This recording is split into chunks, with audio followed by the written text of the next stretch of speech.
All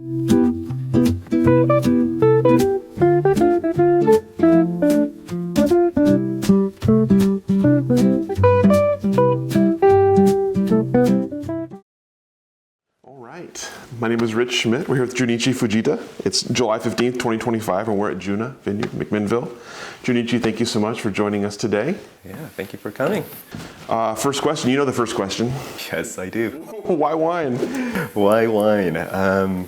Yeah, this is one of the most essential to the core question, but it's also the hardest to answer. I've been listening to these interviews probably for almost a decade, and I know this is the question. And I've been kind of rolling it in my head for all these years. I still don't know, I think, there's many ways to answer this question.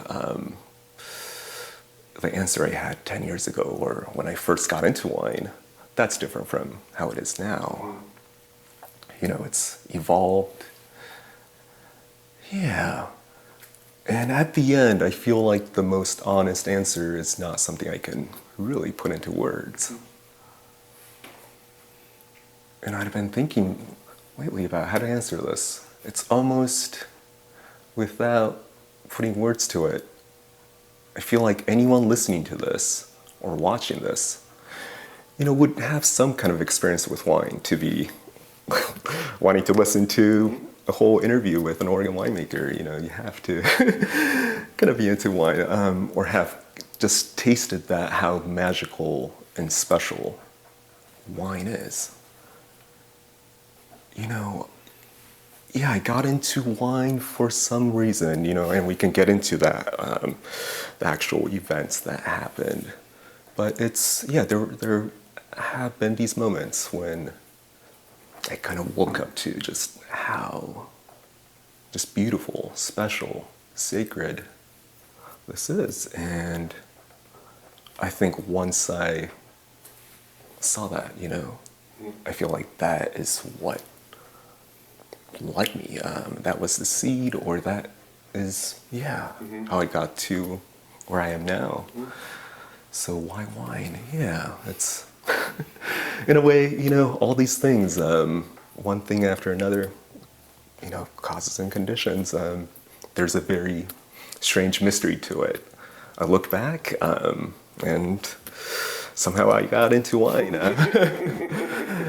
And, I've given some answers to this. Like, people do ask me this, like, how did you get into wine, or why wine?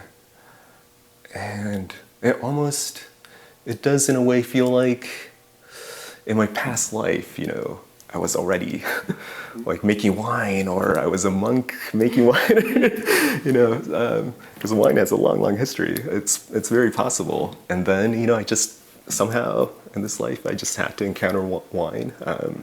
And I'm like, whoa, this is it. Kind of coming back to some kind of comfort, or But there was, at some moment, this kind of obsession with wine just happened for me, and we can kind of go into that. Let's talk about life before wine a little bit. Tell us about where you're born and raised. Yeah, so I was born in Japan, in a prefecture on the main island called Toyama. I was born in 1985. And Toyama is a pretty rural place. My grandfather, he escaped the bombing in Osaka during World War II. Like many Japanese, fled to rural regions. Met my grandmother in Toyama and settled there. So that's where my family is from. And born there, and until I was 8 years old, I lived in Japan. My mother was working in Kyoto and Nara, so I spent time, growing up in that area. And eventually, so my mom, she's a doctor. She was practicing in Japan, and she's a skin doctor, dermatologist, and was doing skin research, and still does today. And yeah, she found this opportunity to come to the US to do some research. And the original plan was just a few years of doing research and going back to Japan. And yeah, and she thought it would be a good kind of experience for me to expose a young boy to a foreign country. So yeah, when I was 8, without knowing a word of English, my mom and I, we hopped on the plane, came to the US, and initially it was, we settled in Colorado. Yeah, she was working for the university there. Yeah, and yeah, I grew up in Colorado. So yeah, I guess I have to say, yeah, it's, I never really knew my dad. So he, left us maybe when I was about 1 or 2. So it was just, single mom and I. So working mom, trying to, very busy with her career and raising me. Yeah. So yeah, a lot of my childhood, in Colorado was that kind of environment, living kind of in Denver, going to the public schools there. And kind of like during my early teenage years, she remarried, so I had a step family, and my mom wanted to practice as a doctor again in the U.S., so we moved to Washington, where she was doing her training as a doctor again to practice in the U.S. Mm-hmm. So there was a period in my teenage years when I was living in Bellevue, Washington, and eventually decided to, things happened where we left that family, went back to Colorado, and by that time, I was kind of finished my final high school years in Colorado. Yeah, and until then, no wine. Wine was really, my mom might have, had a few glass of wine, but it's really not like, we're eating Japanese, mm-hmm. and, not that kind of, even like European or, just no wine on the table. And by the time I was like a late teen, I was always, I've always had this like personality that, just like having a lot of interests in many different subjects, many different things. What I really remember during kind of my high school years were, I started to drive and I really got into like tinkering with cars, taking it apart, putting it together and modifying it. I was roasting my own coffee. I always, I don't know what it is. It could be, I was just raised as an only child, busy mom. I would spend a lot of time alone, just in my room, like going just deep into my own world, So I was always like that. I still kind of am now. I would get into all these small like fermentation projects or, make this or that and move from one thing to another. And wine was just something that, initially was just one of these subjects I really wanted to explore. And I remember, when I was about 17, I think it was, I graduated from high school and it was almost like a summer break. I think it must have been around that period. I go to the local Barnes & Noble bookstore. I go to the food and wine kind of aisle, and I picked up my first wine books. I remember it was like the Wine Atlas of the World, Karen McNeil's like Wine Bible, and Robert Parker was big around that time. So it was, Robert Parker's Wine Guide. And and even on the internet, it was still, I don't think there was YouTube or anything like that. It's like compared to the information that's out there now with like everything on Wikipedia, and it's not like that. For wine information, I think I was, the there's a website, I still think it exists, like erobertparker.com, and there was a bulletin board there. It's kind of like the wine berserkers now, where people would discuss, and that was a very thriving, lively place. So I would spend a lot of time there, learning about the classics or what people were drinking and what were supposed to be good wines. And also, these books. And I would find these DVDs and VHSs like at the local library about wine and pop it in the TV and watch them. Yeah, I just got obsessed. I've never been to Europe or any of these wine growing regions. Growing up in Colorado, there's, I guess there is a wine region on the western side, but just living in the Denver area, never really even knew at that time.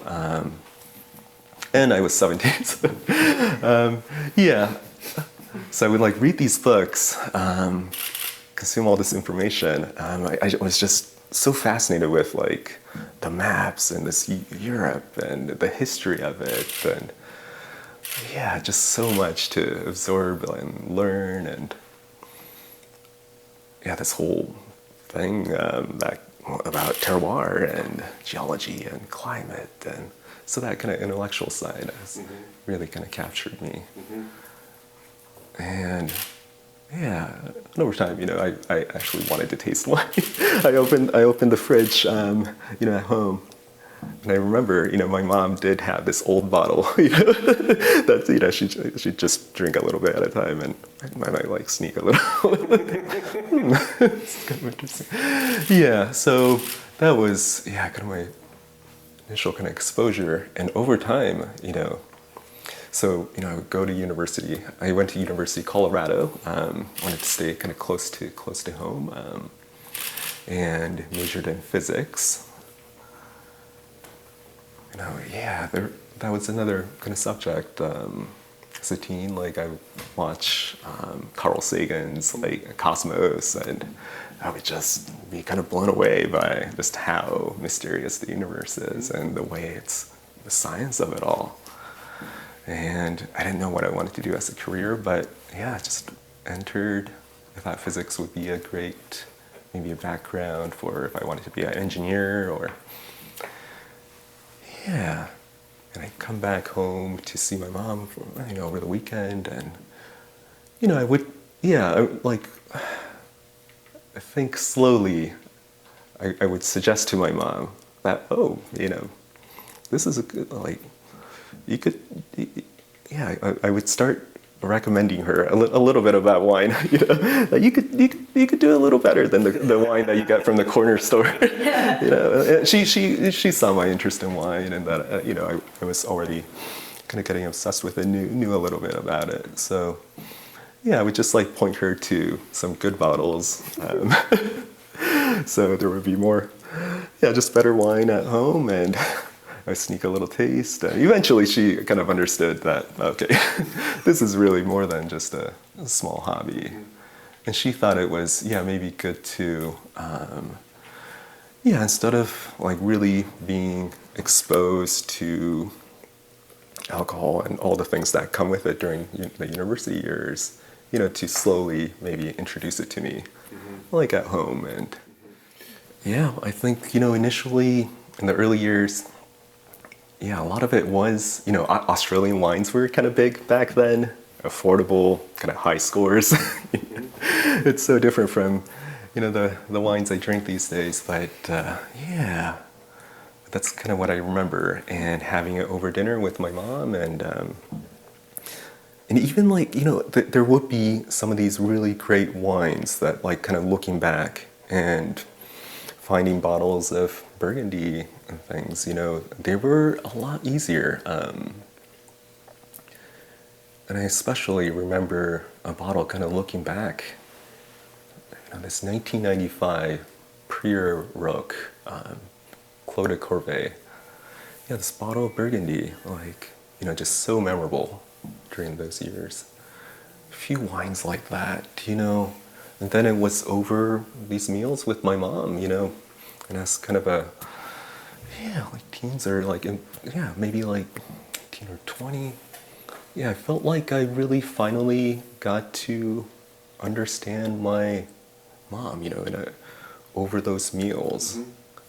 Wine was just something that made these experiences just so meaningful. And when I kind of go back to that question that you asked, why wine, and I talked about how magical wine can be, I think it's those moments when I felt like, wow, like wine is the way it is, yeah, something so special that can really connect, you know. You can, yeah, we can kind of go into break this down, but yeah, it's really, yeah, something special. So yeah, I was going through the physics kind of program, kind of graduated from that, and yeah, during my physics program, I decided to go towards more of a more applied kind of physics path that involved more engineering. And I decided to do some computer science type of classes. And so when I graduated, the job that I found was computer related, working on some of the early kind of AI type of work. It's very different from what it is now. And yeah, I was doing that for a while in Colorado. And then I started to really think if that was the right path for me. I was in a cubicle all day, looking at a computer, and it's has its creative moments, and it's it's pretty fun. But by that time, my wine interest has grown so much. And I think there was something kind of calling me from the wine kind of universe. It involved vineyards, farming and just fermentation, and it just seems so alive, just so special. So I decided to, at that time, my interest was in becoming. It was more that winemaking that was really appealing. I would just see, read Wine Spectator magazine and see these winemakers on the cover, or realize, wow, that's a career. I didn't really think about, really that farming aspect. But yeah, that's kind of what led me to apply for the program at UC Davis. I thought, let's just give it a try. Yeah, I did my undergrad 2004 to 2008. So that I entered that program, I think fall of 2009. Yeah, packed up my bags, went to Davis. What were your expectations? What was my expectations? That they teach me how to make wine. Everything I needed to know. Yeah, and that is in a way like, kind of the reputation that Davis has, or some of the criticisms I see like kind of talked about Davis is that they teach you some kind of recipe to this is how to make wine, and that leads to all this kind of conventional wine making. But that's not really, wasn't my experience at all. What I really appreciate about Davis is just how much of a research institution it is. So what they teach you is very, objective things that are based on experiments that were done. It's almost like this, we did this and this happened. There is really no recipe or, because there's one way to make wine. So like really great professors that are just top of their fields, and they would just teach their specialties of, based on research. So I think that those years at Davis, it really made me more just scientifically literate. Because it was a 2-year program, viticulture and enology, and to cover that whole field, it's impossible. there is all the plant science, soil science, and microbiology, and all the wine chemistry, and just, but having the tool, the science, the scientific literacy, that really allows me to, after graduation, go into an aspect of wine that's important to me or for my winemaking, and I could read the papers and understand what that research shows, or the power of the research, or just how to be critical even of that research, and then apply it possibly to what I do. So that was, kind of the education that I got. Just having that kind of tool set. Yeah, and more importantly, it's the people that I met there. We really, it was a set of students that were really just passionate about wine. And we all kind of gravitated towards each other. And we discovered wines together. There's a weekly wine tasting, student wine tasting, that the students organize. I organized it for 1 year. We would pick the themes, and we would come together. We would, buy the bottles together, taste and discuss. So, at that time, it was, just a really great chance for me to really open my horizon to the wines of the world and styles of the world. Until then, it was few visits to wine country in California, or that was, and tasting some European wines or Australian wines, or but then and I kind of remember an influence around that time, still is the weekly wine articles by Eric Asimov. He would write about orange wines at that time. Joschko Grabner. I remember that article with his picture with like these big amphoras in the back, and I'm like, what is this? And it talks about kind of wines from Georgia, like Republic of Georgia, and amphora making, and wines from the Canary Islands, and those were kind of coming into. It was a really interesting time. Like, I think those wines were being discovered in the U.S. And especially, for me, discovering something like orange wines, like, it's so different from, we in school, it's, red wine, white wine, maybe a little bit of talk about sparkling wine. But then there is this thing that breaks that mold. You can make wine, like white wine, by macerating the grapes on the skins like a red wine, and it becomes this totally different kind of wine. Just having something that says you can break that mold was really important for me. And then during that time, it was also the time when natural wines were really becoming a thing. So different from what it is today, but some of the initial seeds were being planted on some of the kind of bulletin boards online. There was a place called winedisorder.com, the geekiest stuff that, wine professionals would come together and talk about orange wines or natural wines. And a really big, important place for me locally when I was studying at Davis was the Terroir Wine Bar in San Francisco. I think I'm not exactly sure, but it's definitely the first or one of the first in the West Coast to specialize in natural wines. And I think they opened around 2008 or so. So here's me as a student, around kind of 2009 to 2011 is when I graduated.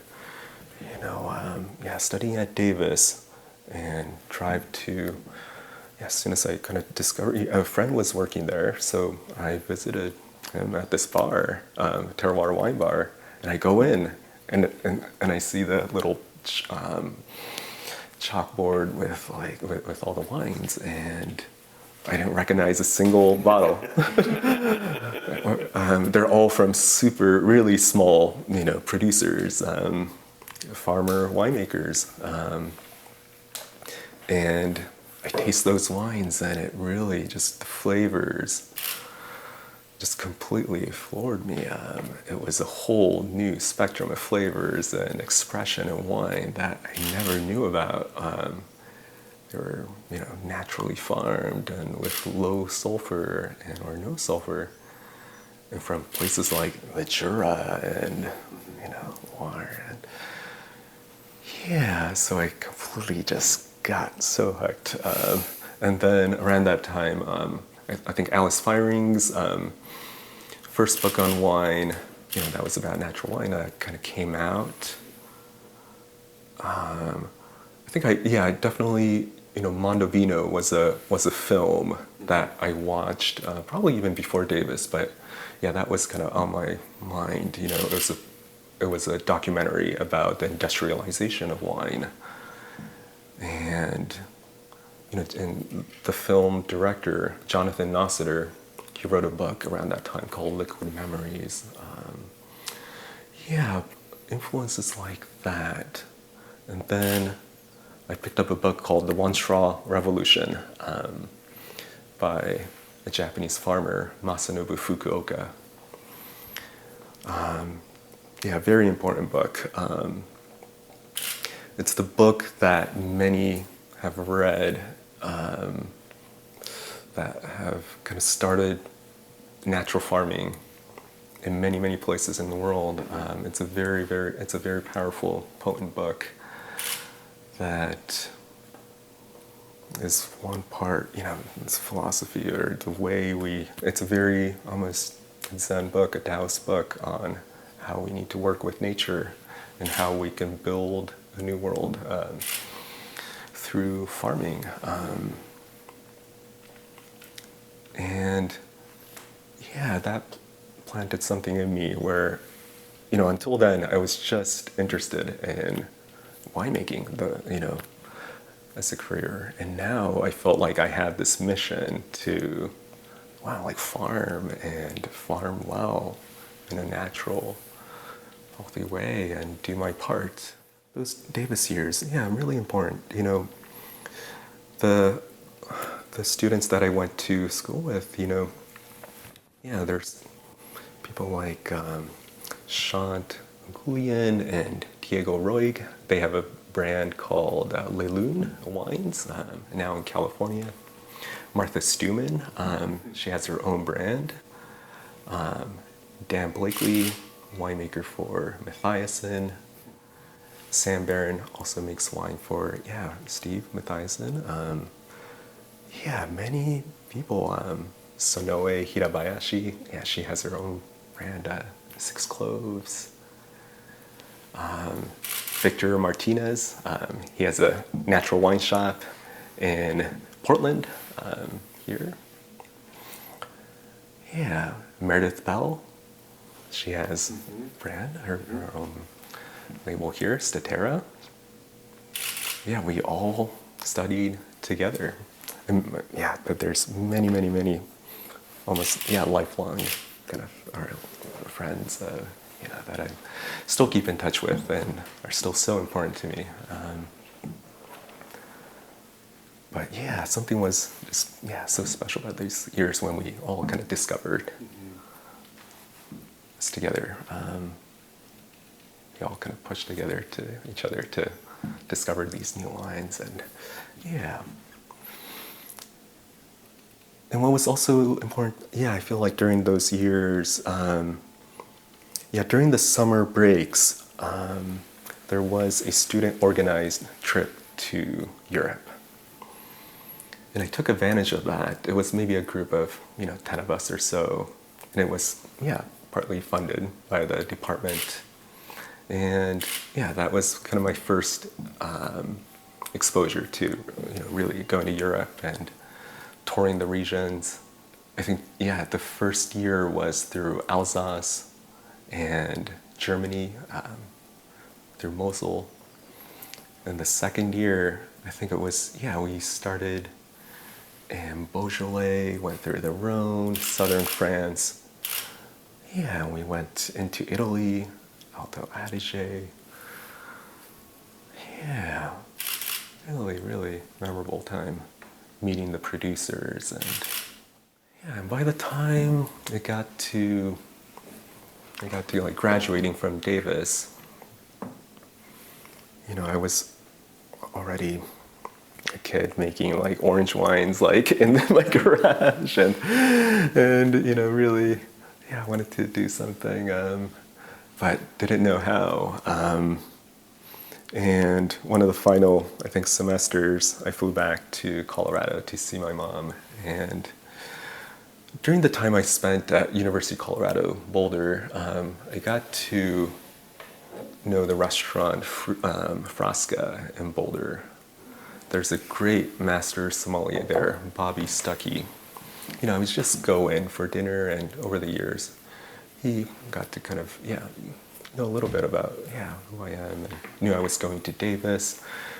But that final semester, I go back, and we go have dinner at Frasca, and Bobby, was asking me, oh, what are you going to do after graduation? And I told him, I still want to work, do an internship abroad, but I don't know, where to go or any contacts. And Bobby, being Bobby, just wrote me a list right there, then and there. I can put you in touch with this family, this family, this family. So it's a Friulian-inspired restaurant. So all the names were, and he knew that I was into orange wines.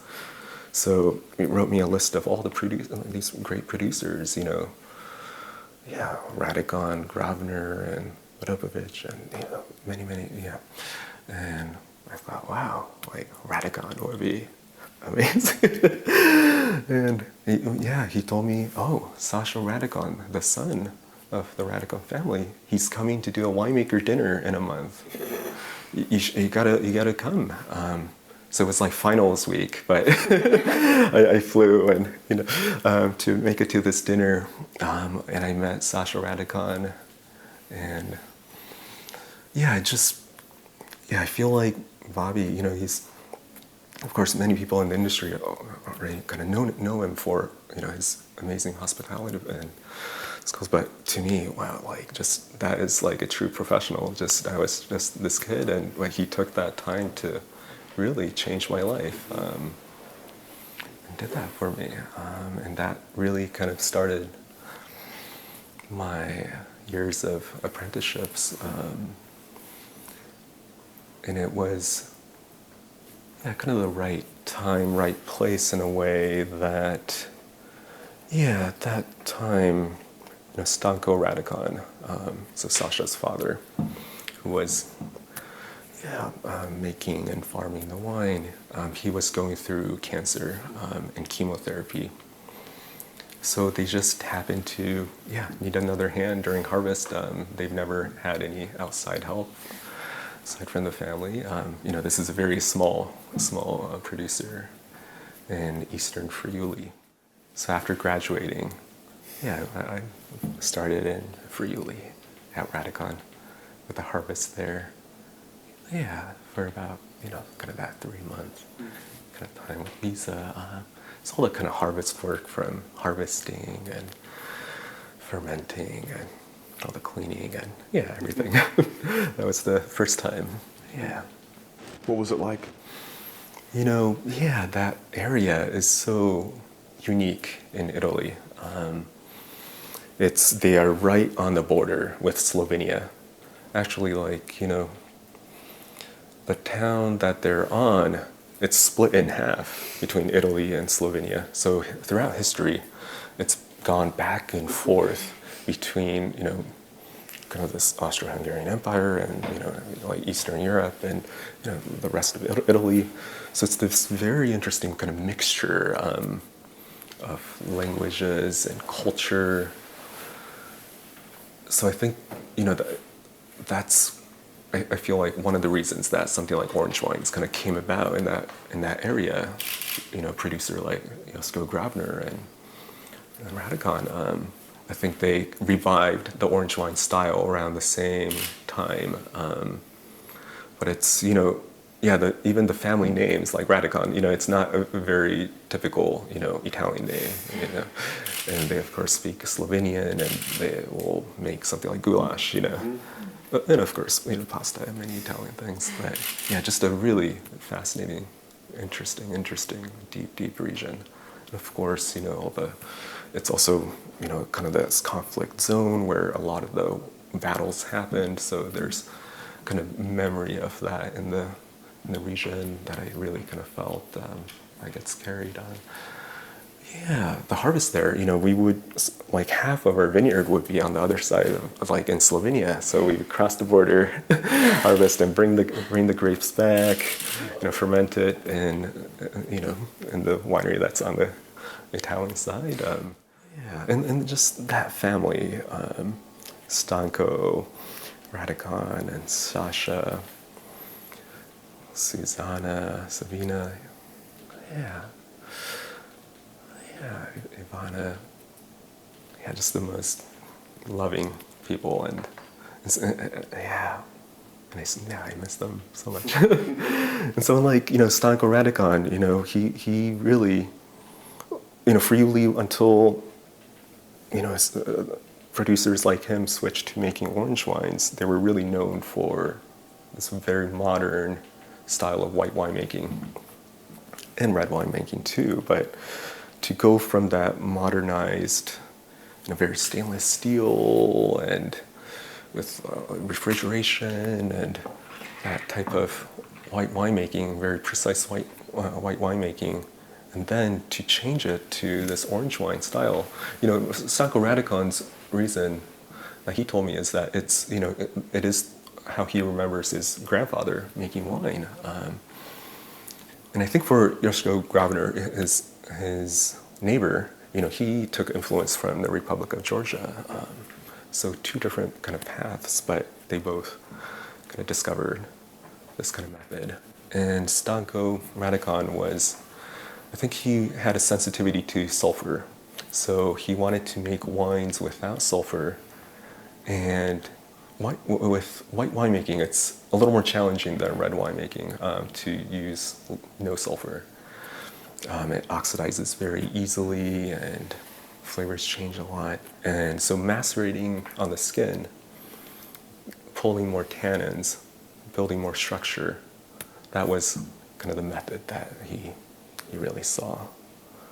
And so he really had this very, like I saw this, even Stanko that was going through chemo still had this like fire and strength that really like this almost like innovative, creative energy. He designed his own wine glass, his own bottle shape, unique bottle shape for his wines. He only bottled in, half a liter and 1 liter with this narrow cork that was specially made for him. Yeah, so someone like that, had this very, certain energy. So after your time studying wine, both as a sort of just as an enthusiast and then actually studying it, making a little on the side, what was it like to be involved in the harvest for that first kind of real experience? I realized that I was making orange wines completely wrong in my garage. Yeah. Or just the grapes are so different. I kind of realized that to make wines like that, you need a special type of grape that grows in that region from a special variety. And they ripen it in a certain way. It needs to be very phenolically ripe because you're pulling all that tannin from the seeds and skin. And they have the kind of right conditions for that, especially with their indigenous grape called the Ribola Jala, or the Tokai Friulano. Yeah, it just grows so well there, suited there. Yeah. So, yeah, amazing experience. And yeah, after that, I come back home. I wanted to do a Southern Hemisphere experience.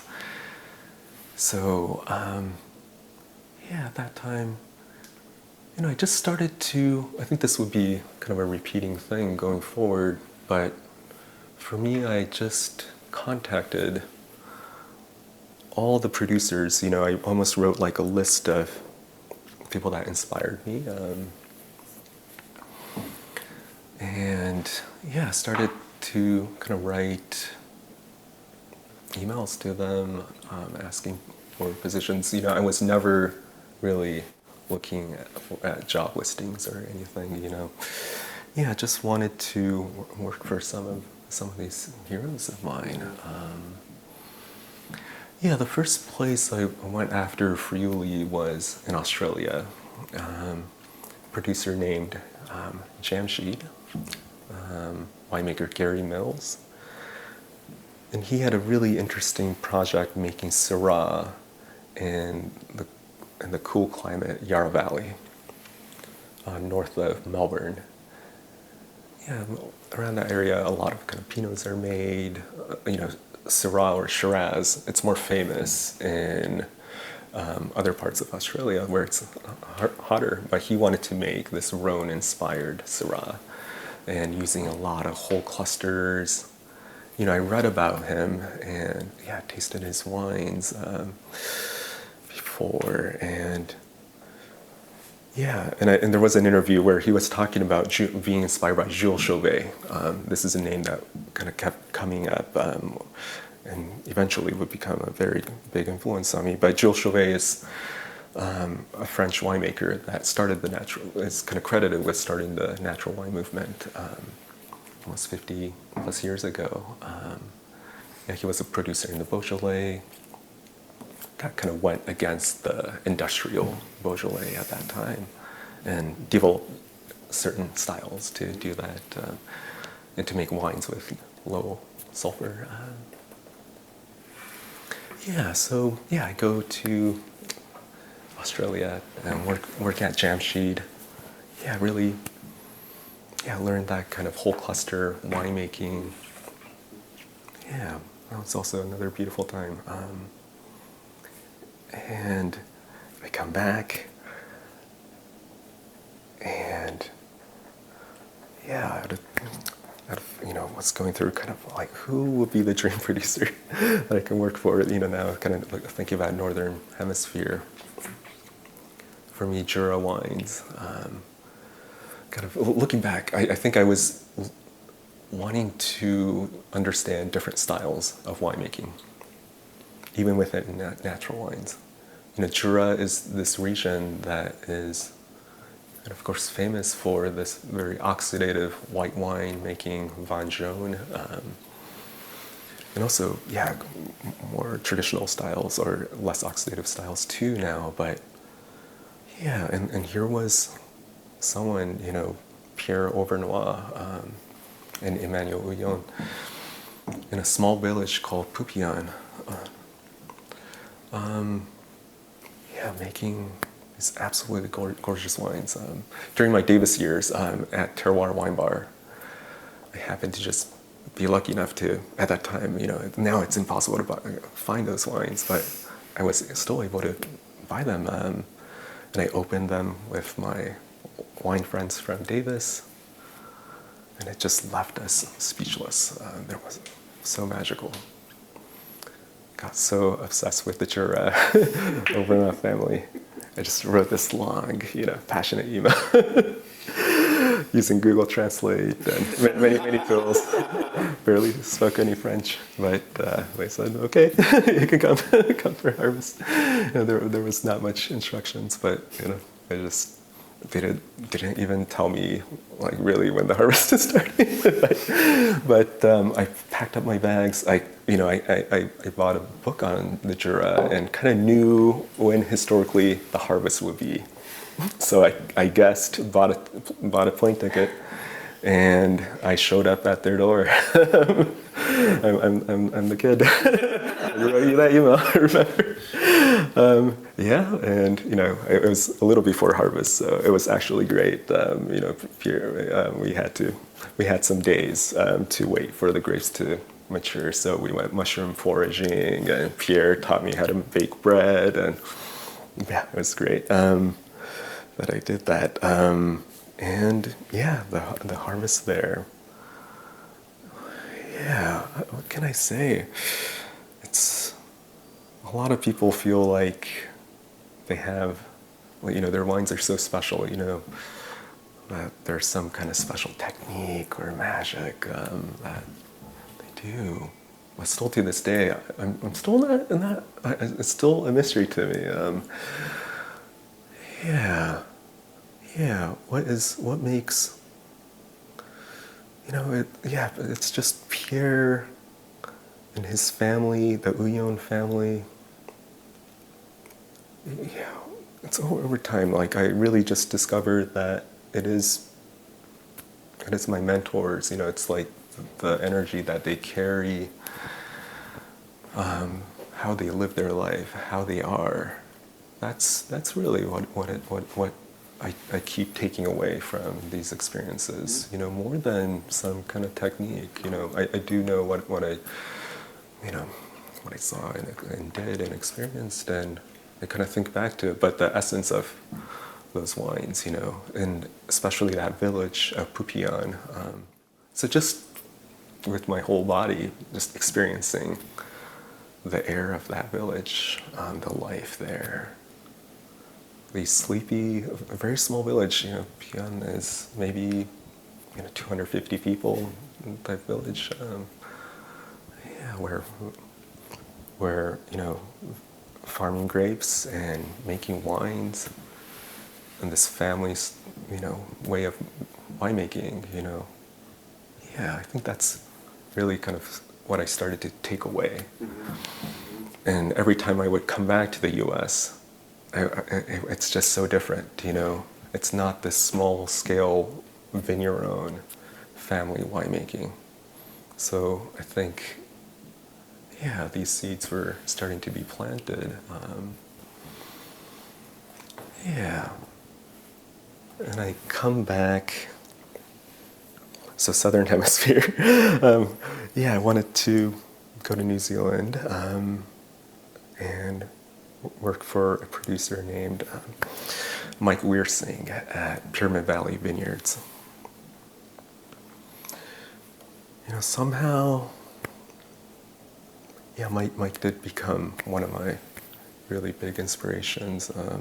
But I told you I was writing these emails to many different people, and it was after a few rejections from other places that, I wrote to Pyramid Valley, but now looking back, I'm just so glad I did not go to these other places, and it just somehow, fortunately, fate, something kind of led me to work for Mike at Pyramid Valley. He's an American winemaker. Unfortunately, passed away now. But spent time training in Europe. After studying poetry, he was a poetry major. Studied with Ginsberg in Naropa, and was a museum curator, I think, and then switched careers. And he started to work at different places, traveling all over the world, trying to find the ideal terroir. And he found this limestone hillside in New Zealand, very isolated place, to plant his small vineyard. One of the most talented winemakers I've ever had the experience to work with. He just had that kind of artist's sensibility that he would almost kind of transmit to me. And it was not easy. He was going through a lot of kind of mental health difficulties around that time, and a lot of the other workers had challenges with him, and they left during that harvest. So one by one, the team started to disappear, and even his wife was gone. So at the end, it was just me and Mike, and he was in a difficult place, so he kind of put me in charge, and I was making the wine. Somehow, I was able to work with Mike, and we formed this really close relationship. And so, it became a very special, kind of time. And I still, kind of think back to now that he's passed away. Yeah, really just how special that was. After that experience, I was in the Southern Hemisphere. Oh, actually, it's before Pure Valley Vineyard. I was in the Southern Hemisphere. Before harvest, I worked at a permaculture farm in Tasmania with a man named Bill Mollison. And the story for permaculture kind of goes back to maybe me discovering Masanobu Fukuoka. And I was curious, like, who is practicing this type of Fukuoka farming? And I think I read a blog post, maybe by Alice Firing, writing about maybe Eric, definitely, I think it was a blog post, writing about Eric Texier in the Rhone, experimenting with that technique. So during kind of my years kind of traveling in Europe, the Davis students, or maybe, I think it might, I think it was after the Auvernois harvest. I think that's how it happened. A friend that I met during harvest and we go to visit Eric, and I have lunch with him. And we started to discuss farming and showed me his experiments that he was doing. And he told me to look into Bill Mollison's work, that there was a whole field of study called permaculture in farming that Bill Mollison founded. And then I started researching him, Googled him. He's still alive in Tasmania. He has stopped teaching by that time, but he had a farm, and so I contacted him, and I went there, stayed at the farm. Worked there, helping him out, and he was in his 80s by then, so he needed a lot of help. And really kind of just discovered permaculture and in the way that he taught it. Permaculture, I should just kind of explain a little bit about what it is. How is it different from something like organic farming or, biodynamic farming, or, it kind of gets kind of confused. But what's really unique about permaculture is that it's a sustainable farming philosophy, but it is through design, good design. I feel, it's something that doesn't get taught in farming so much. You can be an organic farmer, but have the most inefficient design, and if your farm is not set up in the right way, you have a lot of inefficiencies that makes the farming very difficult or not as sustainable as it can be. So permaculture really starts with that design. Like, what kind of environment are you in? And can you really maximize the different elements in a way that they work together in a symbiotic way and create, things that work efficiently. And it really kind of goes together with that Fukuoka philosophy too, on how Fukuoka was able to farm his rice and orange groves, in Japan, and create a method without tilling and without fertilizing, without chemicals. And so it all kind of came together for me then. So Bill Mollison, great teacher. I could go so on about each person, but I should probably move it forward. Yes, and after that, I go back to doing harvest and working in the Jura for the Auvernois Uyon family. And after that harvest, I do a tiny bit of experience in Germany and the Mosel. I met some friends when I was working in New Zealand that were winemakers in the Mosel. So in the lower Mosel, for a producer named Hyman Lobenstein, yeah, in the Mosel they have a later kind of harvest compared than the Jura. So after wrapping up the Jura harvest, yeah, I went to work in the Mosel, these very steep hills, that are terraced probably since like the Roman times. We'd have to kind of take a little monorail to kind of move the grapes up and down because they're so steep. Yeah. And I stayed on to help prune the vines. Yes. So that's 2013 harvest. And coming back to the US, yeah, it's 2014. And yeah, by that time, I was ready to kind of settle back or find work in the States. And I came back to California. And the work I found, I really wanted to do vineyard work, and there was a precision viticulture company, Fruition Sciences, that did a lot of work on irrigation of vines, putting like sensors on vines to know the optimal amount to irrigate. And there's a whole app with, you can check, like winemakers can check, viticulturists can check on their phone, and how much stress the vine is under. So water is just, that controlling water is just so critical down there to quality. And it was a really amazing experience to be able to work with some of the really top vineyards in the area that could kind of afford these extra services. So it was all the who's who of like kind of cult Napa winemaking, and some vineyards in Sonoma and Santa Cruz area. Yeah, and just kind of working with these vineyards around the year, around the season.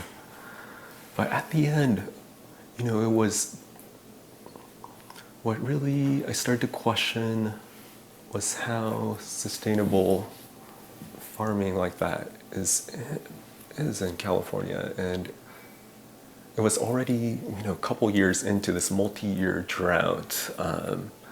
And these seasoned viticulturists were kind of coming to us with questions about, oh my God, how do we get through the season? And it's so dry, and, and it was a little bit of a kind of a wake-up call on, still, I think it's still in my 20s, during that time, and with a whole kind of career ahead of me, and was California the place I really wanted to settle, and what would quality winemaking be like in the future?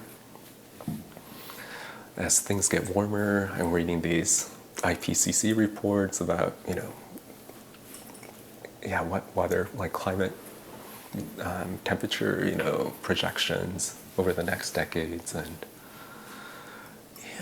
And around that time I read an article by Eric Asimov that the Louis Jadot winemaker, Jacques Lardier, he's retiring. And a few months later, I read that he's starting a new project in Oregon.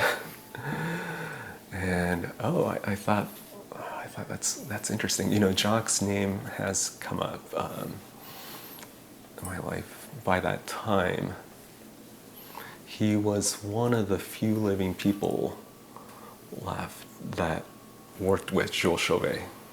Going back to Jules Chauvet, he's the one that's credited with starting the natural wine movement in France. And and Jacques, just hearing all these stories about him, kind of knowing about him. But the big question I had was, Louis Jadot is a very big company in Burgundy. Jacques is making hundreds of different cuvées from, different parcels, from the Grand Crus to, very, very like mass production wines. And he's done that for decades and decades, over 4 decades probably, before he retired. So the big question I had was someone like Jacques, starting a project in Oregon, what did he see? Like, why Oregon? I was starting to question a little bit about, can there be really great terroir here in the US? There was always kind of this dream that I wanted to find a piece of land, start farming, like those small families that I worked for. And I've never been to Oregon, but I knew it was cooler than California. Jacques was starting this project. I really wanted to ask him that question. Why Oregon? What did he see in the soils, the land here? And so I applied to work that 2014 vintage with residents, where Jacques is the winemaker. Yeah.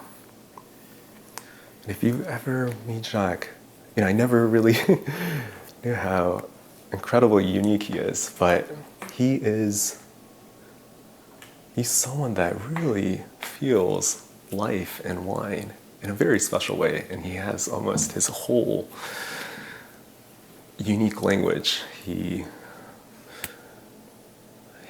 uses to describe the world, describe wine, the way he carries himself. It's almost, he doesn't use the word Steiner or biodynamics, but he's someone that I think from an early age has absorbed that philosophy of anthroposophy and almost that spiritual way. So not having known that, I started to work for him, and he showed me this new way of feeling and seeing vines. And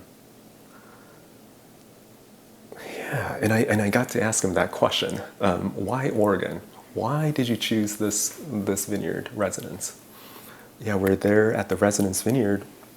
I'm alone with Jacques, and I asked him that question.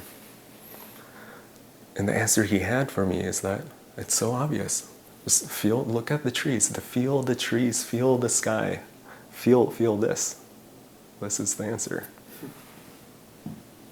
It's a very kind of Jacques way, he's that kind of just energetic type of person. And I told him, Jacques, I don't, and Jacques would tell me, he can sense that kind of energy, even in Burgundy, walking from, a village cru vineyard to like a premier cru, grand cru. He can walk and he can feel the difference of the vibration from the ground change. And he told me, you just feel this, feel that vibration. And I told Jacques, I don't have this kind of skill, this superhuman ability. And Jacques told me, June, you've got to start meditating. Meditate.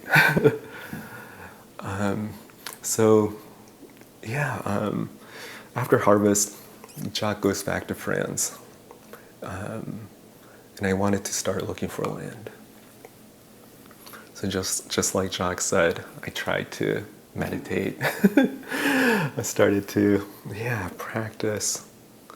And then I would go, look at my map on Google Earth, find real estate listings, and just go in with my little hand auger to people's properties, really trying to understand the lay of the land. And for a few months, looking at so many climate kind of data, and but at the end, it's kind of like what Jacques told me. When I first came up to this hill here, I drove up and I just looked and felt there, and I knew this was it. This was it. It was that. And of course, during this time I was tasting a lot of Oregon wines from different parts of the valley. And there was always something for me, that this power that the Coast Range had. Yeah, so all this together, I ended up here. And later, I find out more about the rocks that I have here, the special soils, and we can kind of get into all that kind of details. But yeah, at that time, I felt like this was the place. 30-acre property of a house sandwiched between two great vineyards, historic Highland and Britain vineyards. And going into the tasting room of Britain Vineyards and tasting their very uniquely powerful wines, I felt like, wow, I felt like, I knew winemaking at that time, and I know what winemaking techniques can do, but there's something in the wine that that expressed that is more than the winemaking. There's this kind of power to the site that's very unique. So that's how I'm here. And this was back in 2015. So when you were here and you had that feeling about this space, tell me about what you wanted to do. What was your intention with the land? I originally was looking around at all these vineyards, and my original plan was to plant something like 30 acres, 50 acres on an 80-acre parcel. That's kind of a standard size that a lot of places come in. And this place being 30 acres, I thought, okay, it's going to be a little smaller, but that's okay. So about 5 acres is cleared, 25 acres is wooded. I can slowly develop and plant it all. But now, I kind of realize, the ideal size for me, really just by myself, is this 5-acre vineyard. So from the initial vision, it's changed a little bit, but from the beginning, I really wanted to be similar to the way I experienced it in these small family vineyards and wineries in Europe. I feel like the wines that are made by these small family domains, they're the ones that I really feel like resonate so much with me. There's something so special about, I don't know what it is, but it's the same family that's farming and making the wine, and at a small scale, very kind of hands-on. Just so different from the way vineyards are here, where an owner buys a property, and a lot of times it's hired out to the planting is hired out to a big vineyard management company, and it's a very kind of standard way it gets planted, from the spacing to the trellising, the clones, the varieties, the way it's farmed, and there was part of me that wanted to challenge that a little bit in that beginning. So having this opportunity to start from scratch, I really wanted to rethink a lot of these ideas of how vines are planted. Kind of, before going into that, maybe, I want to kind of mention, my grandfather and my mother, who, starting something like this, it really, is something that took, a lot of kind of family help and effort. And so I really, couldn't do this without their support. So I, really just this opportunity to do this kind of uniquely project. No outside investors that dictated the way it has to be, or generate a certain amount of business model. And so if I had to start from scratch, how would I plant it? that was a big question. You know,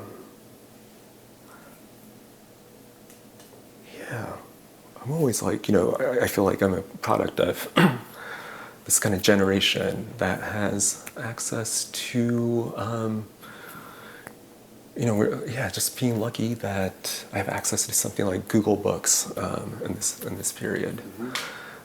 All these old ancient books on winemaking, scanned from these libraries and made available for free.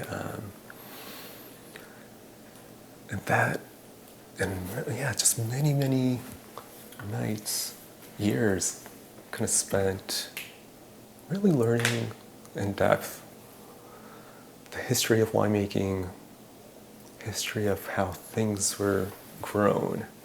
Just how did we get to this place where now in Oregon we look around and everything is vertical shoot positioned.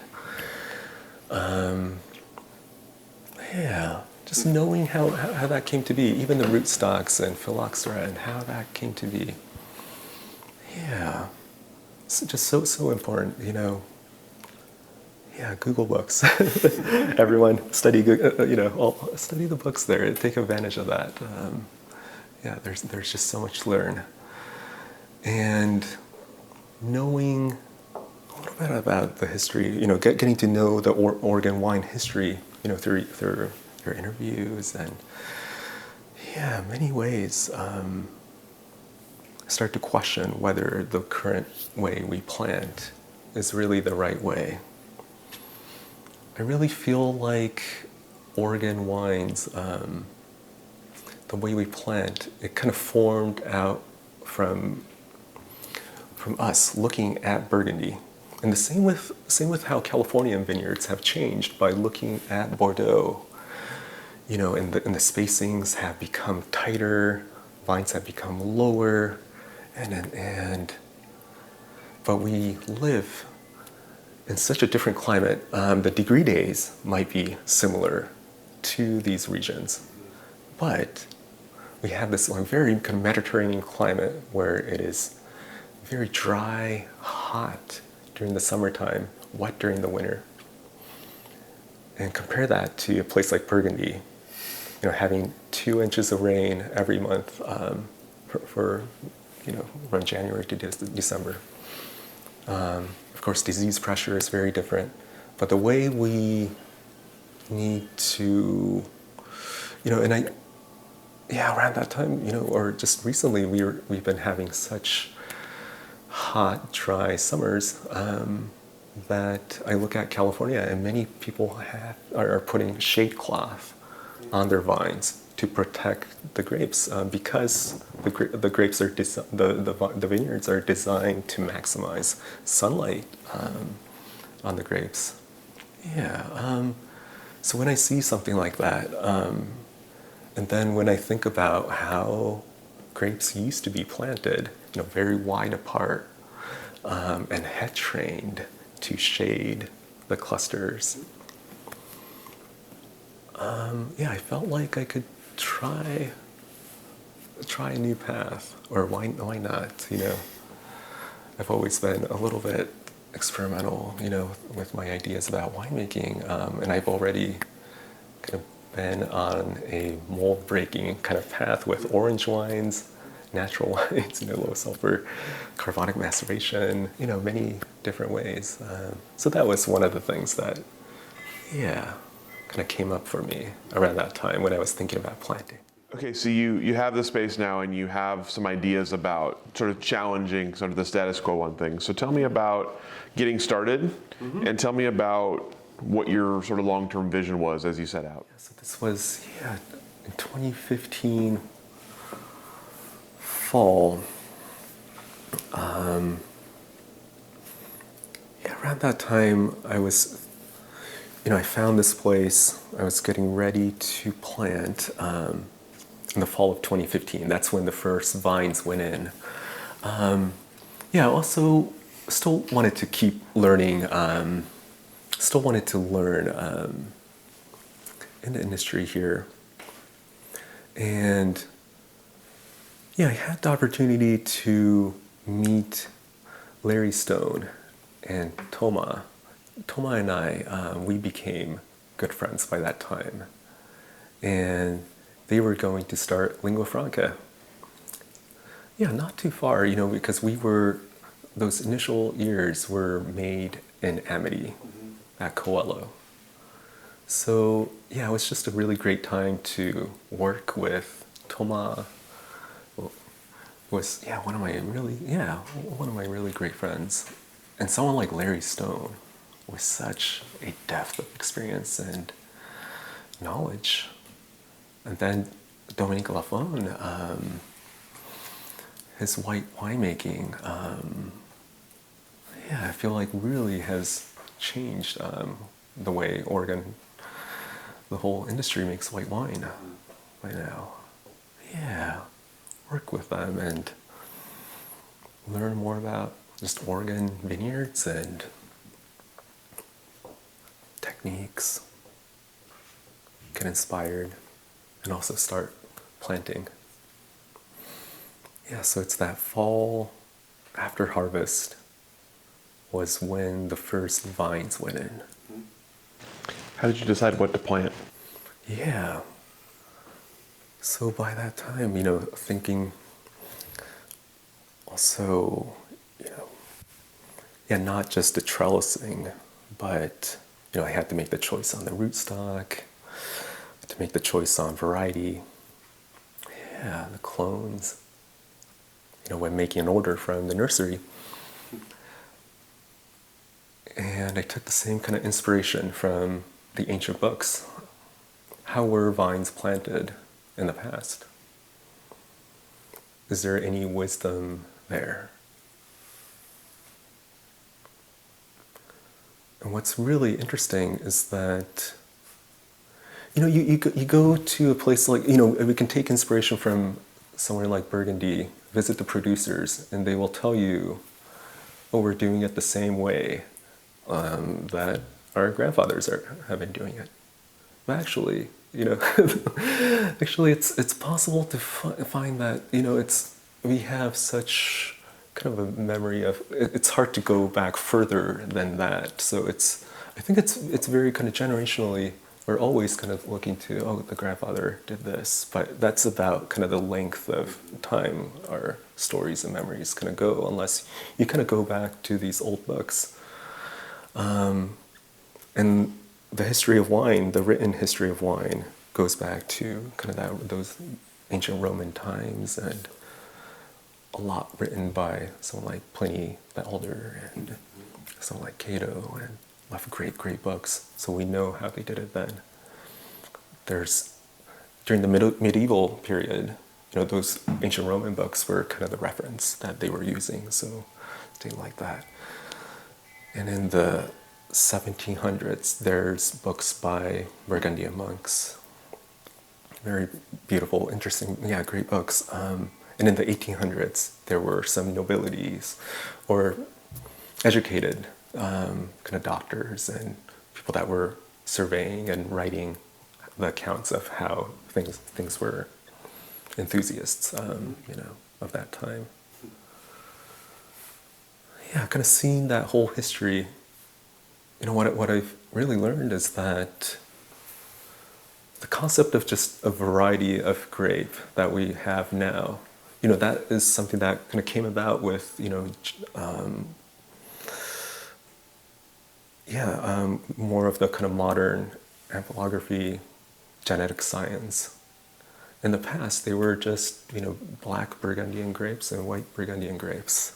Some were bigger, smaller.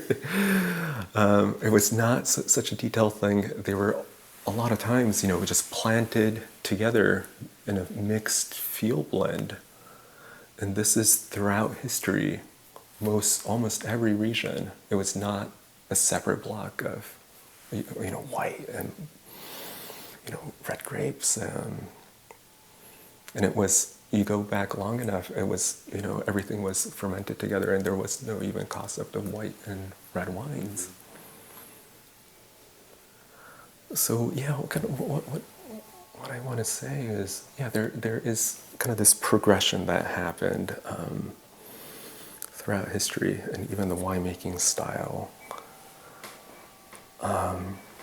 And why were they planted that way? Is it just out of laziness? This is one of the explanations you can just say is that they were not very kind of picky, and they were just no one had any clue what they were doing. But I want to just assume that wine has such a long history. By that time, everyone has tried year and year, and I think there is a reason to having that type of diverse mixture, not just for wine quality, but just for having that resilience in the vineyard. I kind of go back to being inspired by Fukuoka permaculture, ideas about more holistic, natural way to farm. It kind of came together that, wow, the wisdom that people knew in the past of having white grapes mixed with red grapes, there's something very important there. So, that's the way I've decided to plant. And also, another influence is my time at Davis. One of my professors, Roger Bolton, he's a wine chemist, brilliant. And one of his main field of study was what's called co-pigmentation. What happens when you mix, red wine grapes and white wine grapes together, co-ferment, like it's been done in many historic regions? You still have some of that in places like the Rhone, Syrah mixed with white grapes, or Rioja has a history of that. Chianti, almost all historic regions, the reds had white grapes mixed in, even Burgundy. Yeah, I'd say almost every single region. And I looked through the books. In the 1800s, there's records that in the Clos de Vougeot, when the monks were tending it, it was about 1/3 white grapes mixed with the Pinot and the Gamay, and more in the a little later. There's good records from a place like Romane Conti. They had about 10% white grapes in the 1800s. And now, if you still go to those vineyards, the old vineyards, a lot of the places, the oldest vines are probably something that was replanted right after World War II. But even then, they still decided to plant with white grapes and, Pinot Gris mixed in to their Pinot Noir vineyards. And Burgundian law still allows up to 15% white grapes mixed in with their Pinot for all levels of wine, even the Grand Crus. So there is this historical kind of precedence that was just, the norm until very, very recently. And going back to Roger Bolton's research, so his research on co-pigmentation proved chemically that having white grapes in with the red grapes stabilized the tannins, made them softer, overall made a better wine. And he did some research on what the right amount is, 5%, 10%, 15%. Too much and it can start having a dilutive effect. But around that 10% level, which kind of historically was the sweet spot that was found in the 1800s. Yeah, I thought that was an Oregon law, I think, to label a wine as a variety. I think it's a 90% kind of rule too. Decided to do a mixed field blend using 90% reds and 10% whites. So my vineyard is in two sections, the Pinot block and a Gamay block. And both of the blocks have 10% whites. So the whites are all the Burgundian white grapes. So yeah, Pinot Gris, Pinot Blanc, Chardonnay, and Aligoté. Yeah. And I wanted as diverse of a clonal selection as possible. So there's probably over 20 clones of Pinot Noir. Gamay is a little harder to find that many. It's about 5 different Gamay clones. Yeah, to create as much diversity as possible. Create the most wide palette. And I think, now thinking about it over the years, I think this kind of obsession maybe, or the way we plant a single clone, single variety blocks, it might come from the way Cabernet is planted in California, or, probably influenced by, the Bordelais and how that has shifted to, monoclonal plantings. Because in that case, if you have a lot of different clones that ripen differently, you're going to have these green pyrazines. Some are going to be riper than others. You're going to harvest them together. You'll have these green notes. And that might have been acceptable in the past, but now everyone is seeking more of the fruit kind of flavor with minimal herbaceous flavor. So I think the trend has gone towards more of a monoclonal planting. But for Pinot Noir, I think having that diversity, it really, really benefits and it works. Same for Chardonnay. Yeah. And, I think one proof point is, I read that at Romanée-Conti, they did a genetic analysis on every single vine that they have in the vineyard, what clones they are, and there's about 50 different clones, just over kind of mutations. And when they select and, when they replant, they're always selecting from the old vines. So it's just this natural diversity. And it works when it's grown together, harvested together. Yeah. Yeah, I know, there's, some producers here like Craig Williams, Ex Novo, and I know he's planted many, many different clones, and I want to see more of that. I feel like Oregon could maybe benefit, but just my opinion. Yeah. So tell me, as your vines came online and you were getting ready to make wine from your own grapes for the first time, tell me about the process of deciding, making all the decisions at that point. What were the decisions you had to make? And tell me about getting the first wines in bottle. Making the first wines, oh man. Yeah, that took a lot longer than I would have expected. Initially, I was so inspired by Fukuoka, and I think the goals I had was to prove that Fukuoka's no tilling, no fertilizing, no chemicals, that would work. And so I planted the hill without any tilling or disturbance of the soil. I just dug a hole, planted the vines, no fertilizing.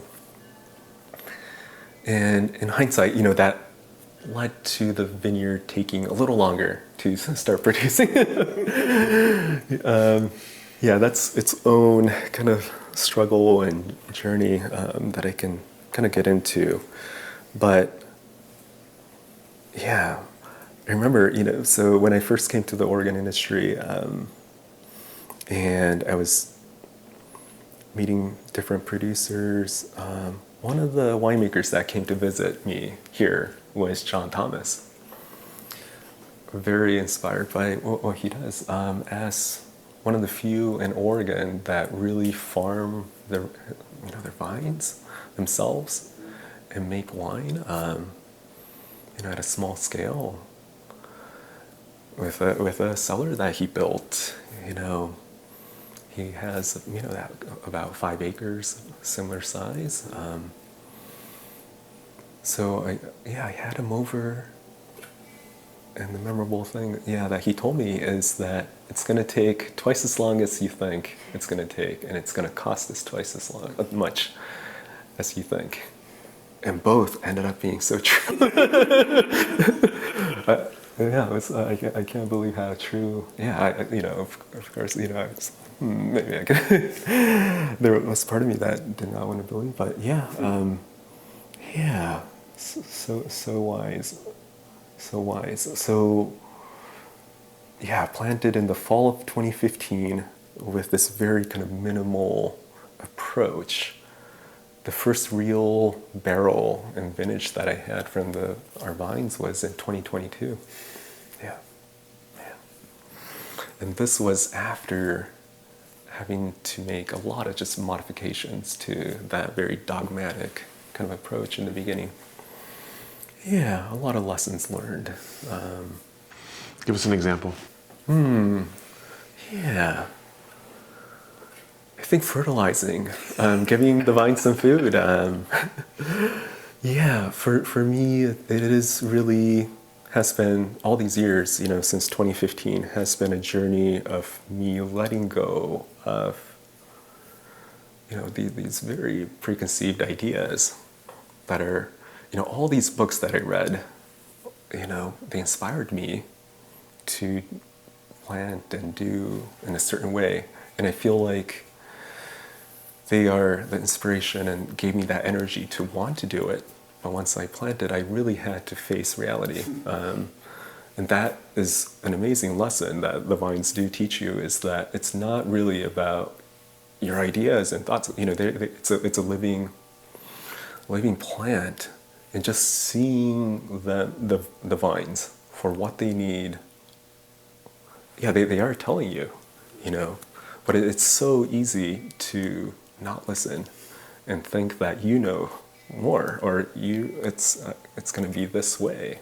It's almost like letting go of that has been a great lesson for me, and just finding the balance that works for this unique hill.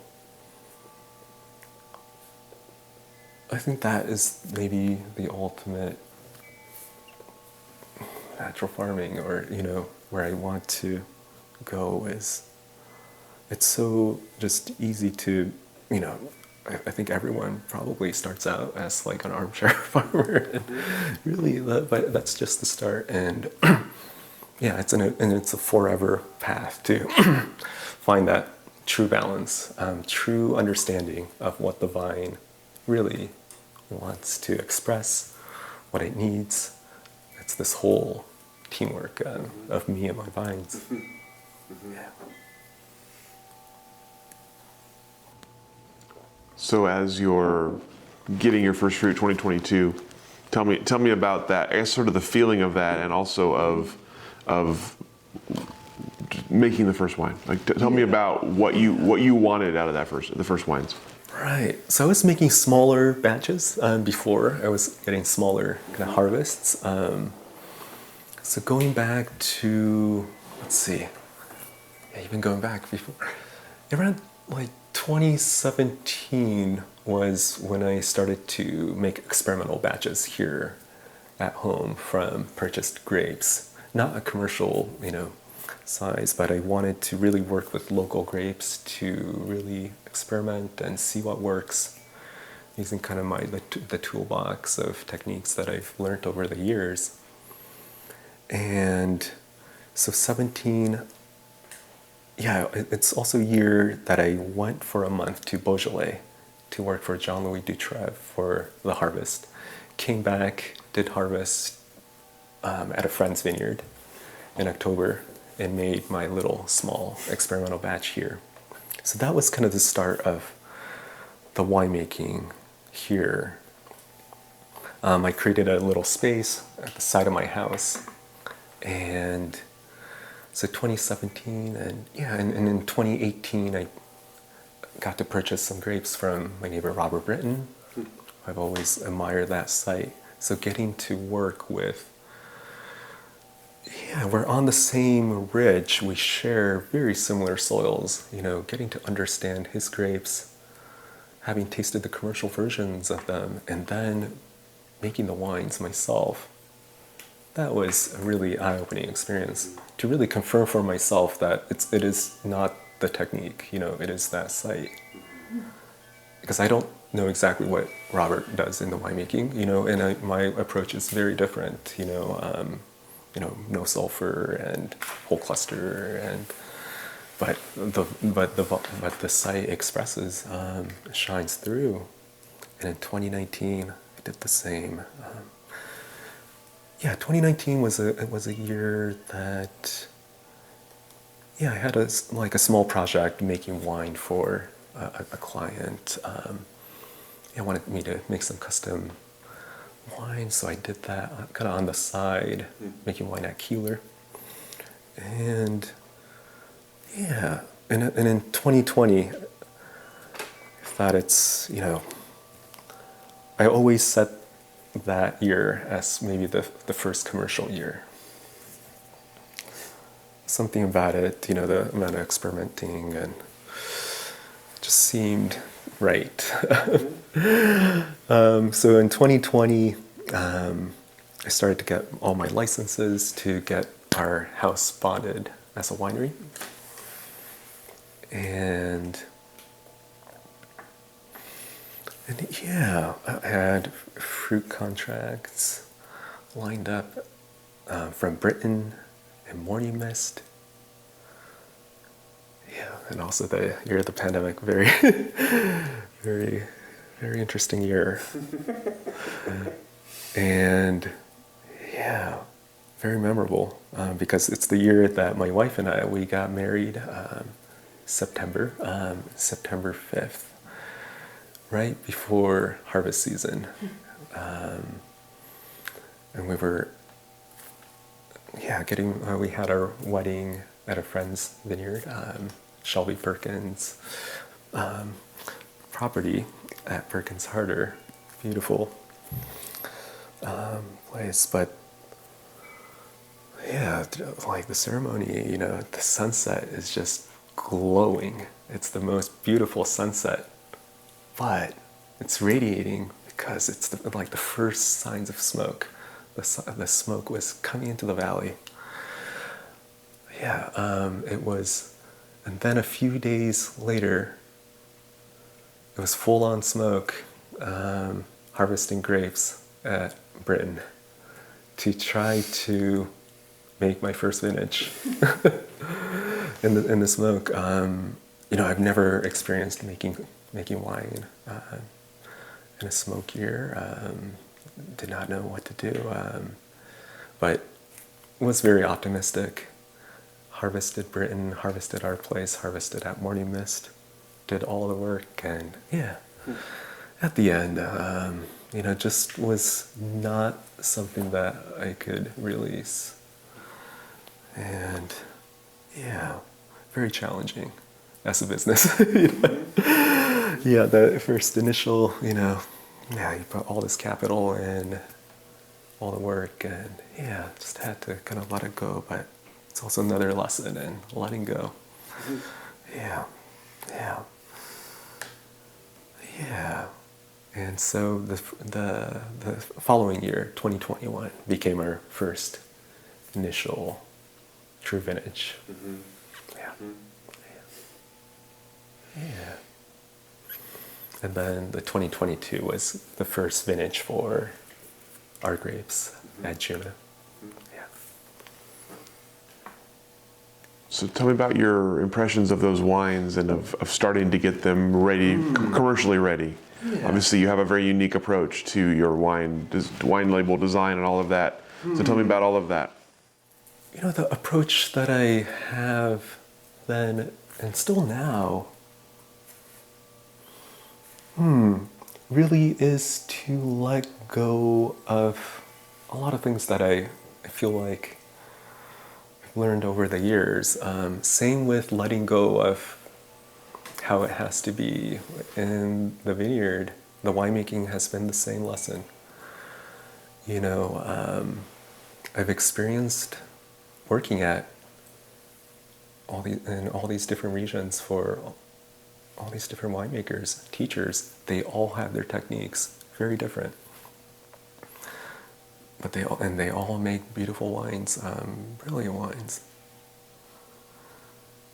And I had to, and here it's not as simple as, oh, let's do what Pierre Auvernois did, do the same thing that he did. That is something that has been developed, he has really worked on many, many, many years in his whole lifetime to what works in it for his special condition, unique vineyard, cellar. Yeah. And I think it's the same for every winemaker in the world. My grapes are unique. They're different. They need, an approach, that's from myself, deep within. Yeah. There's a saying in Zen, when you see the Buddha, kill him.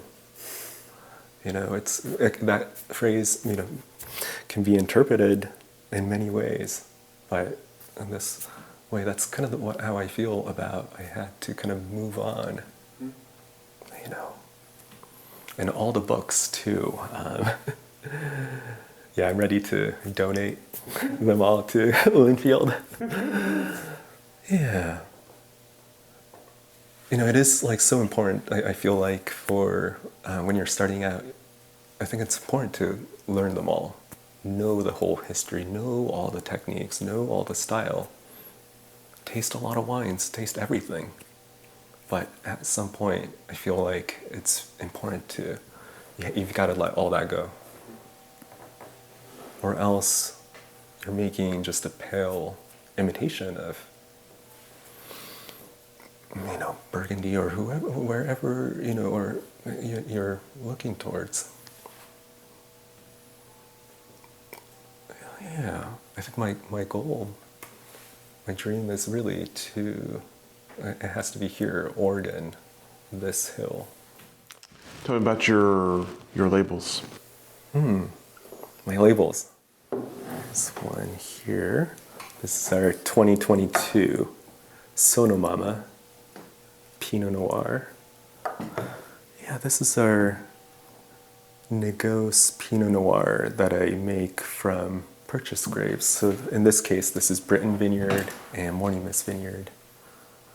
And Rich, you're asking about the label. Yeah, the paper comes from my home region of Toyama. There's great artisans there that have been making paper generation after generation for hundreds of years in this traditional style, using mulberry pulp. And there's just so much craft, beauty that goes into it. For me, it's, it's a connection, of course, to my region. It's also, a way I want to kind of support that kind of craft that, in a way, is becoming lost. In a place like Japan, there's amazing, amazing artisans in all fields, creating things of beauty. And, for my project, I feel like I really want to highlight the beauty of handcrafted products. My wine, is made really at the side of my house where there's no forklifts that can go in. Everything is just bucketed by hand and bottled by hand. The wines are, the grapes are carried in small bins. And I don't have any employees, it's just me, with my hands. I get in the the fermentation tank, crush them with my feet. And so taking that into the bottle I want the label to represent something that is handmade. And I've decided to hand label, hand draw every single label too. With a little kind of calligraphy that I've been working on. Yeah, it's the character June for my name, Junichi.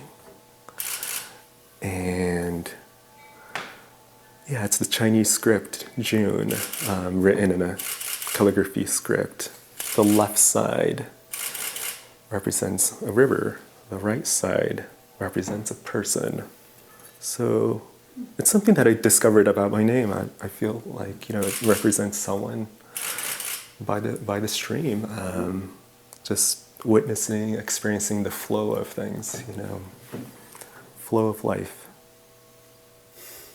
And that's ultimately what I want the people that taste my wines to experience too, through the wine.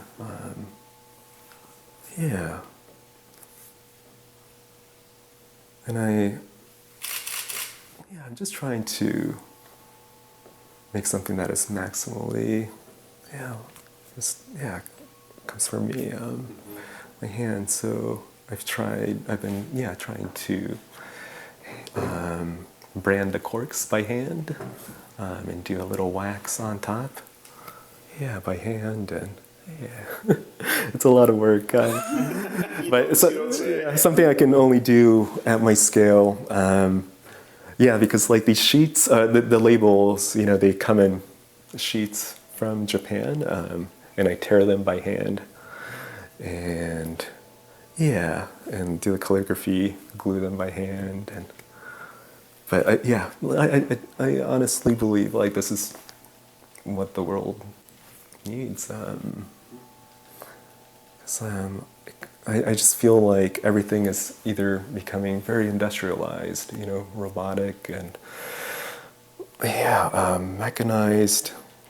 There's going to be AI elements in the future that are, where are the humans going to be? Then there's going to be maybe small handmade things like the way I do. But I just don't want to, I want that to exist in the world.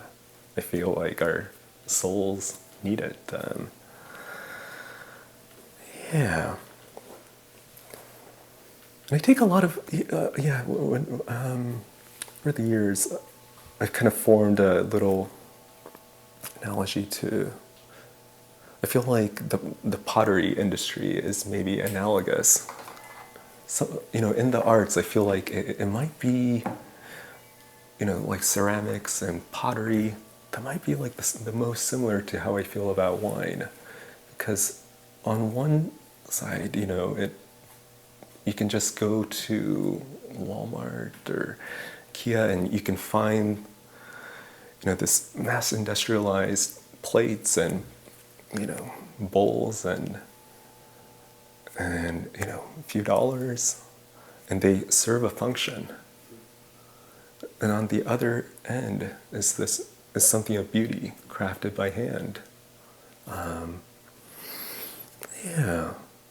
it's up to us which we want to bring into our life, And they both serve a function, and there is of course real need for that type of inexpensive product in the world, but just don't want to lose the specialness of handcrafted things. So tell me about getting the bottles in front of people for the first time and their reactions to your wine, to your design, and how it has felt to have your wine in front of people. Yeah, that's been the most surprisingly delightful things I've been experiencing lately. Is, I've never really thought I'd be comfortable like in front of people, like selling the wine, and that was always something that I dreaded for a long, long time. I've always loved to make wine, farm, and when coming up with my business, I really wanted to put that side of selling the wine on the side. But what I realized is, yeah, now that I have my wines out there, it is amazing to really be able to make someone happy, through my wine. I just never thought, just how much like that I would enjoy that. Like, that's been a great surprise for me. Just meeting people at wine dinners and wine festivals, events, wine shops, and yeah, it completes the circle, really. Like without the drinker, it's not complete. Yeah, I've kind of formed a little thought on terroir. There's just, the most basic definition can be just, something that comes from a specific soil or place and gets put on the bottle. But it's this whole circle of terroir, just something that comes from the ground. It has to complete that circle.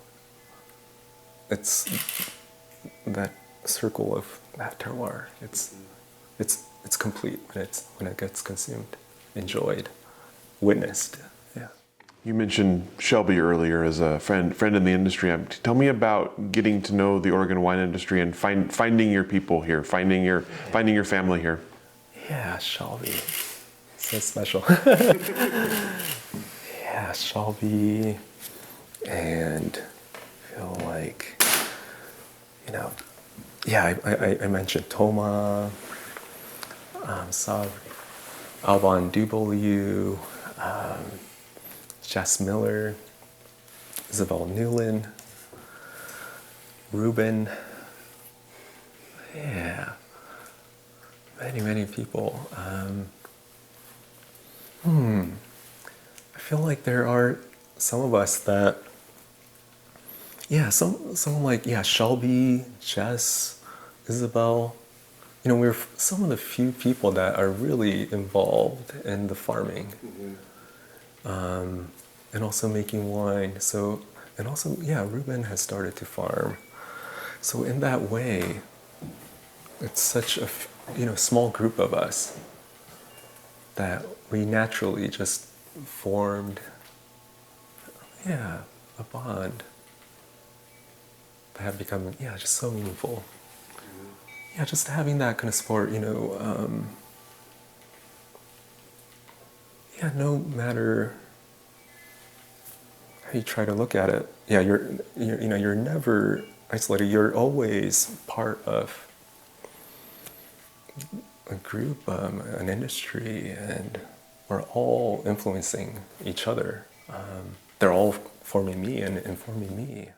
Yeah, there would not be this, the vineyard and the wine, and without them, without the industry, and also, all the winemakers that have come before. It is because of all the challenges in it, the risk and everything that the generations of winemakers before have done, that I can be here doing this. It would be a completely different story to start a vineyard in a totally new region. So in that way, just to have a gratitude for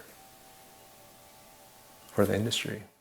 And the job that you and your team does in really highlighting the story. Because those stories that I listen to and watch, like, that is informing me and changing me in the way I farm and decide and make the wine. And That's awesome. I love to hear that. You've been one of our longtime listeners. We appreciate your support.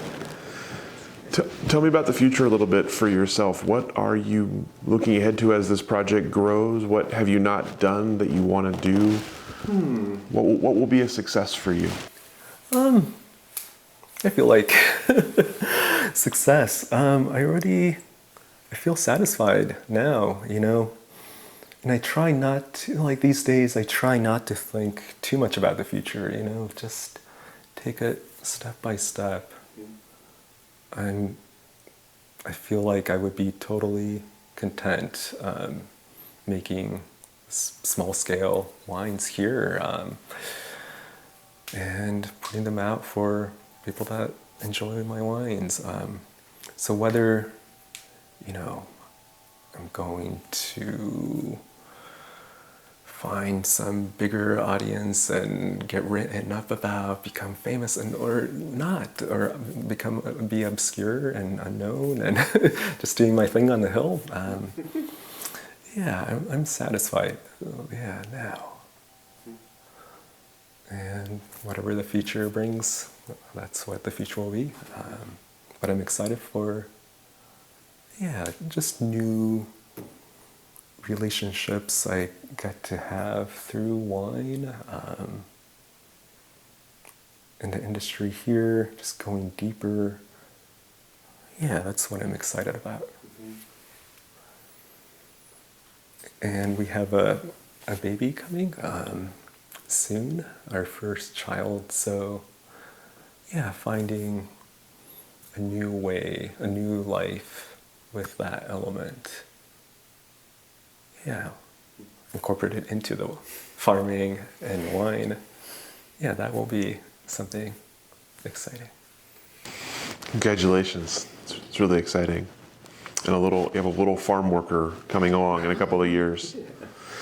You mentioned recognition, and obviously, you've been mentioned, written by the Oregon Wine Press. We've saw you as Farmer of the Year in the area recently. I'm curious, obviously not why you're doing the job you're doing, but I'm curious what that means to be recognized in that kind of way. Yeah, I don't think much about it. Yeah, if someone wants to write something about me, that's great. If not, yeah. But, the Farmer of the Year award, being recognized for it has been great, but being able to, so that award, it's been ongoing in McMinnville for, I think, more than maybe 50 years or so.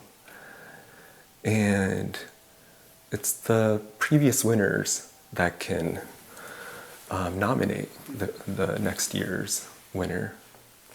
So, yeah, what's been really great is to be able to highlight someone in farming. And in my case, it's Pablo Munoz of Munoz Farm, and his story and what he has been doing to our community. That has been more meaningful than personally receiving it, All the questions that I have for you. Anything I didn't ask that I should have? Anything we didn't cover that you wanted to cover today? Yeah, I'd like to maybe talk a little bit more about the seed that Jacques Lardier kind of planted with meditation and his mentorship. It has had a significant impact on me over the years. From that moment that he told me to start practicing, and there was also something that he told me is to kind of look into my culture, the Japanese culture, where I feel like the wine world is so Western centric. That's where a lot of the cultural things that we have taken on come from. But Jacques saw in me that I have a very kind of unique background, and that was not being expressed maybe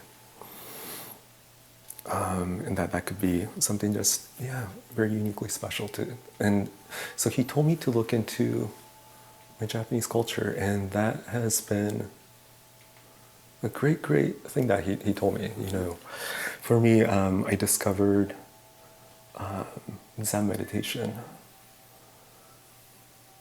yeah, in formal practice since about 3 years ago. And I take that practice into the vineyard and into the winemaking. And to be in a state where I can, yeah, let go of my thoughts and just be there with the vines, absorb what the vines are saying. Yeah, that has been life-changing. In the way that this whole life, the vines and the wines have really become my teacher. And it's, yeah, one of the reasons, it's the reason that we named our vineyard Juna, is after a famous Buddhist monk, Nagarjuna, who was, for me, one of the great teachers. Yeah. So, yeah, just want to,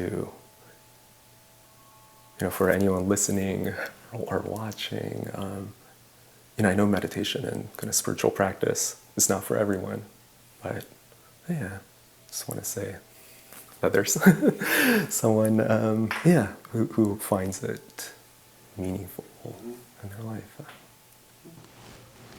I love that. I love that came from Jacques Lardier, of all people. That's incredible. Yeah. Yeah, thank you to all my mentors. Yeah, every single one of them. Yeah. Yeah. Gratitude. Thank you so much, Junichi, for sharing your story with us, sharing your beautiful space with us, and go ahead and let you off the hook. All right. Thank you. Thank you so much, Rich, for everything you do. Thank you.